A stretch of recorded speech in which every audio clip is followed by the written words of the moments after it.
short opening statement. So I'd like Michael, Jeff, if you might want to say. So Michael would want to talk about the impact that the new Donald Trump administration has on global markets with respect to the U.S. pulling out of the various facets of the global economy and financial markets. That was a fascinating, I think, sort of inner monologue into policy making and, I guess, trade-offs and dilemmas over that period. And I think that's probably an interesting kickoff point for what we could do in the next 20, 30 minutes on the panel. So, we're here in Singapore just a week after the last week's Shangri-La dialogues on regional security. So a logical and relevant framing, I think, for this panel could be about challenges to norms and to consensus in our regional capital markets. I know some of you here are bankers, financiers, economists in the audience, but let's look back briefly anyway to how we arrived at current norms which apply to our regional capital markets. So United States obviously took the lead in framing the post-World War II architecture of international money. Right? So the Bretton Woods system allowed for some currency flexibility so that everyone pegged against the US dollars as a proxy for gold. Under this system, capital mobility faced de facto limits because governments had to put restrictions on capital flows and they had to align their monetary policy to support various currency pegs. But as the US dollar started floating, and this was of course expedited by a huge accumulation of petrodollars in the international financial system, other nations also began adopting floating currency regimes. However, 20 years ago, when the Asian financial crisis hit, Asian countries were very sharply reminded that there are trade-offs. And the fundamental trade-off is one of sovereignty versus free capital movement. There were politically scarring bailouts.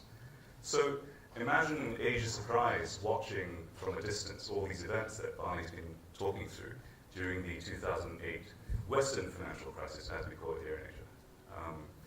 A different kind of medicine was prescribed instead. The Washington consensus was set aside. Banks were nationalized, interest rates were cut, fiscal discipline was relaxed, bad assets were bailed out. In hindsight, and perhaps something that will be narrated in the history books, this, in my view at least, may well have represented peak consensus, peak Davos, if you like. And so, at least in my mind, President Trump is not alone as a political voice challenging the consensus around international norms. This voice appears to be a protest against the establishment, against political and economic orthodoxy. We hear greater extremes in discourse, and the question is whether this can hollow out those foundational institutions, supranational institutions even, without which a modern state or society or economy cannot govern itself. Asia may take some time to adapt through this, having rushed to the table in Pittsburgh, G20, at Basel, in Paris over COP21. There will be growing domestic pressure to push back and break away against what's perceived as extraterritorial hypocrisy in trade, in climate change, in security, in capital markets. And in that sense, as Pax Americana has peeled back, this year, the 70th anniversary of the Marshall Plan, the monetary institutions that the United States basically underwrote are being undermined, or at least being challenged. So our question for this panel, is there a reasonable basis to believe that the post-war architecture of international capital markets will be challenged? What impact will a resulting balkanization have on Asia's capital markets? So let me make a start on that, and then I'll return to the seats and hand over. So first of all, the big question is, who can fill the vacuum of a receding dollar, of a receding euro dollar? In some sense, we already have a somewhat multipolar international monetary system. The financial depth of the US dollar is unparalleled today at something like $60 trillion worth of investable securities. But the euro is about $30 trillion worth. The yen is about $20 trillion worth. Sterling and Aussie amount to about $10 trillion worth. And the financial depth of the RMB offshore is still only about half trillion worth. So it could be some time yet before China's offshore capital and treasury markets are internationalized sufficiently for mercantile Asia to redenominate entirely away from the US dollar. So, as Asian capital markets try to navigate this very uncertain evolution, there may well be fragmentation away from one-size-fits-all regulatory priorities, policy priorities, appropriate to Western market structures, independently of whether the Trump administration in fact chooses to go rogue. And therefore the distinction in Asia between onshore domestic markets and offshore hard currency markets will become more interesting, more idiosyncratic. And there's no better reason for us to be gathered here today on the future of finance with Barney and Jeff. So let's begin the panel. That is excellent. Thank you, Michael. I will ask both Jeff and Barney to comment. Maybe I'll start off again with Barney. To sum up in 2 seconds what Michael was saying, I mean, post-World War II, the US has been the bastion of safeguarding the international financial markets and the global economy. Donald Trump, with his recent policies, looked like he's about to pull back on a lot of those trends that were set by the US. The question now is, as Michael pointed or alluded to, will there be a vacuum and will there be possibly someone like China coming in? But before that, could you comment on Trump's policies? Is it short-term, or do you see an actual trend whereby the US is actually pulling out of major initiatives like the Paris Accord and so on and so forth? Let me get to that in a second, but first I want to express my complete agreement with Michael on what I think he was gentle about, and that is the hypocrisy of America imposing this austerity on Asia, Southeast Asia, as opposed to ourselves. It is a confession I can make easily because I didn't think it was right in the first place. During the 90s, I was not worried much about securities. My function on the committee that I chaired, I spent a lot of time on the IFIs, the International Financial Institutions, and I was very critical of the IMF. I want to take that picture of the former head of the IMF, Michel Camdessou, standing arrogantly, well, he's about 4'3", so it was hard for him to get that much higher, over the head of Indonesia while he signed this agreement that was based on a mistaken analysis, because this was not a budgetary excess problem. This was not Greece. And in particular, there's one victory I will claim and one reversal. This refusal to allow any capital controls was a contributing factor. And I did say, yes, I think you have a right, the international agreement insists that whatever controls you're going to apply on capital must have been clear when you put it in. You can't have a Hotel California where you can put it in and can't get it out. But I thought this, but this absolute barrier on the shortest term capital infusions was a mistake, and finally both the IMF and the federal government have admitted that. So I felt sort of good about that. Beyond that, as to Trump, there is no there. That's what Gertrude Stein said about, I think, Oakland, California. There is no there. There's nothing. I mean, there is no way to describe Donald Trump's policies without imputing to them a coherence they do not have. And I had not thought that a while ago. I thought there would be a more disciplined conservatism. I don't think there is a logic to what he does. It's very much impulsive. It is certainly true that in his own case, and it's his political appeal, is a feeling with some legitimacy that America has carried too much of the burden. There's no question. I've been pushing for reducing our military expenditures. The problem with Trump is it's incoherent because he tells the Europeans that they are not spending nearly as much in the military and we won't do as much, and then he proposes a $50 billion increase, totally undercutting any threat he might be making to them. They go, sure, he's mad, he's spending the money, so what the hell are we going to do? But I think there is an ignorance. He does not understand what is happening. There are people around him. So I am worried about it. And I don't think it is a conscious choice of cutting back. I think it is just instinct. undisciplined instinct lashing out. And I don't know what this will lead to. We haven't focused on it too much yet with regard to the bank and the IMF and other international financial institutions, but there's just no way to predict what he's going to do except to say that it's an angry reaction that does not appear to have a coherence to it. Jeff, you had a comment? Yes, so I would firstly like to say I think the Congressman is right that the fund and the so-called Washington Consensus has adjusted since the Asian financial crisis, and some of the problems that were misdiagnosed, we've learned from that. So if you look at what we do at the fund now, it's a lot more focused on things like inclusive growth, on gender and on environment. And I know that sounds like motherhood statements, but we're actually looking at data that shows that these things are important for growth, for sustained growth, and they're important for actually reducing vulnerabilities of economies. And so ultimately our mandate, which is very much focused on stability and monitoring risks, we have adjusted our policy frameworks to reflect the hard lessons we learned in the 90s and 2000s in Asia. And we have applied those in Europe. So, I mean, of course, when we go around the region, one of the things that we have to explain is why has that changed? And the fact is, it is because we have learned lessons. And that's also applied to how we deal with things like capital controls, or the euphemistically called capital flow management measures. We have a more eclectic, more pragmatic approach to them. It's hard to see that happening. I mean, look, one thing we should explain, the dominance America had in the post-war period was really a historical accident.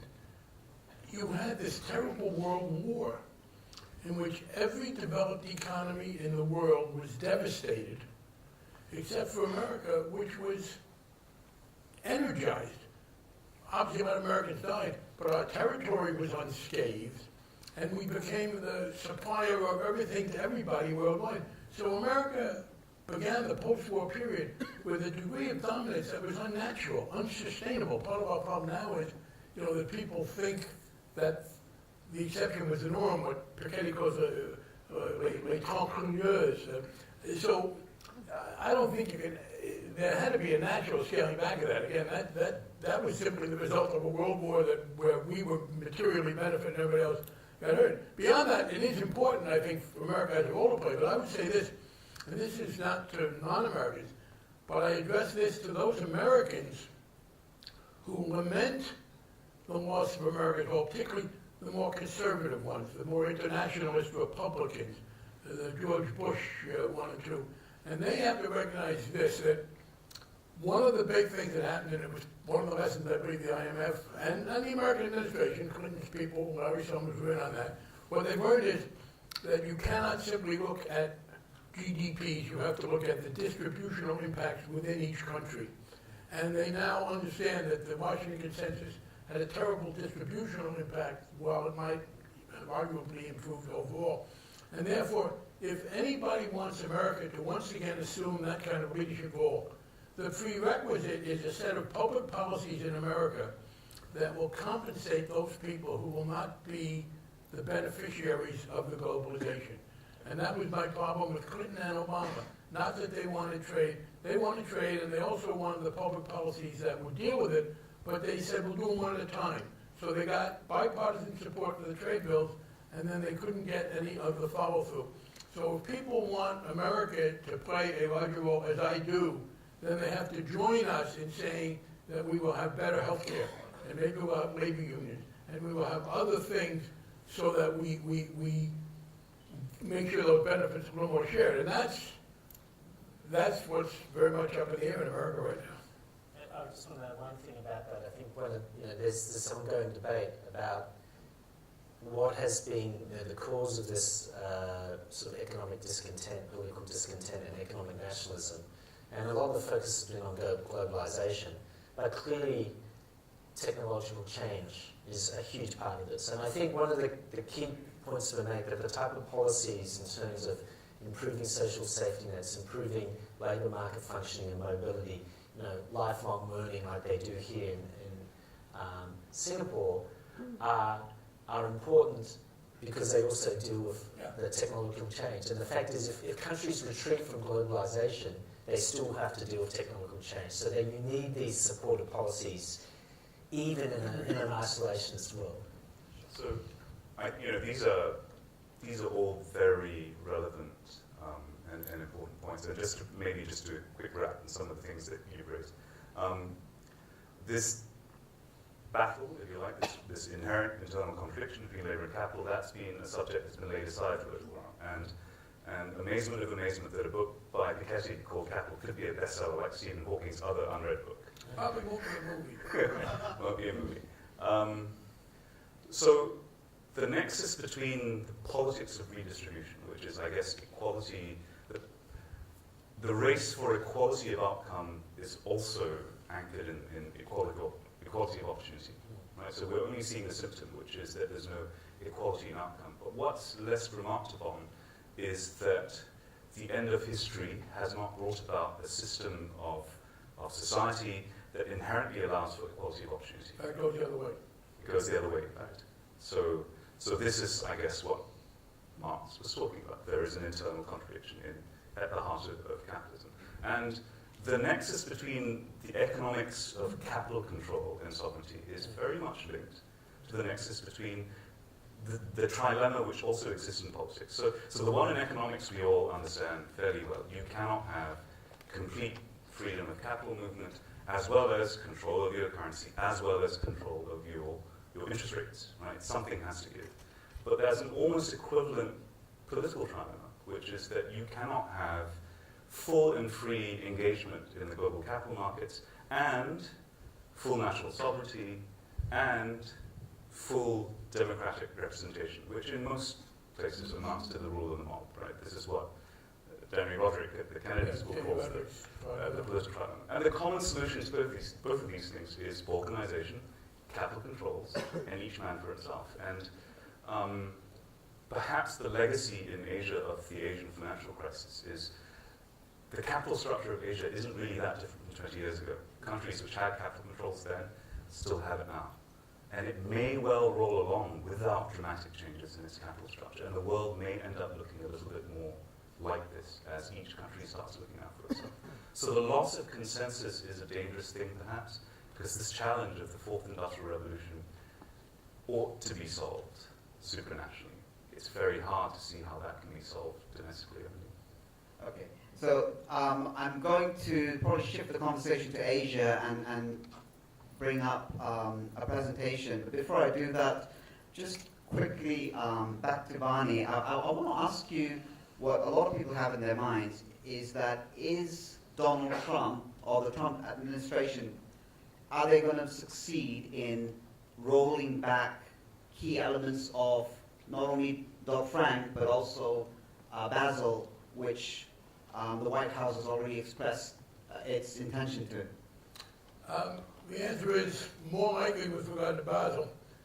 Where you can have these things done by executive action, yes, he will do things like pulling out of the Paris Accord. I must say, I was talking, I tell you, I know, in the context of worrying about climate and pollution, using chlorofluorocarbons as a good thing was a little bit surprising. I mean, I hope whatever they come up with for the banks doesn't damage the ozone level the way why we had to ban the CFCs. But he will not succeed in doing very much legislatively. Particularly with regard to financial reform, you cannot even theoretically do much there through this reconciliation process. Technical detail. If something has budgetary implications, direct spending implications, or revenue-raising implications, then you can do it in what's called reconciliation, where you only need 51 votes. And they will be able to do that. That's why they could theoretically do that with health care, but they don't have even the 51. But with regard to substantive legislation, the requirement of central clearing or no subprime loans below a certain level, that would take a statute that would take 60 votes. They don't have, I don't know if they have 51 votes in the Senate because Senator Collins voted for the bill. She's one of the Republicans. So there will be no substantial legislative change in the financial reform bill. There'll be some ticks for the medium-sized and smaller banks. What you will have is a lessening of the administrative strength of things. So they will not roll that back. As far as Basel, though, yeah, they can screw that up. Now, it's going to be interesting to see what Mnuchin and Cohn think and whether they can influence him. What we don't yet know, the most important appointment yet to be made will be at the Fed, because that will be a major determinant of what happens over there.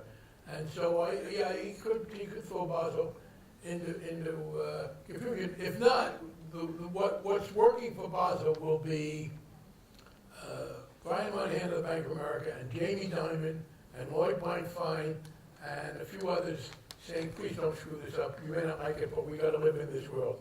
And I think the leaders of the large financial institutions would be victims if Basel got all screwed up, and that's whatever it is. So my guess is they will be able to mitigate the harm to Basel, which he could do by unilaterally. Thank you, Barney. Okay, I'm going to now shift the conversation to Asia, and we're going to start off with the presentation of where are the hidden risks in Asia, and then we'll carry on this topic. Can I invite Dr. Ron Levin, who is a former Federal Reserve and also former head of strategy at JP Morgan and Lehman Brothers, to come up on stage and make their presentation. Also, can I invite the head of strategy of Diamond Capital, based in Singapore, Mr. Sian Goh, to come up on stage.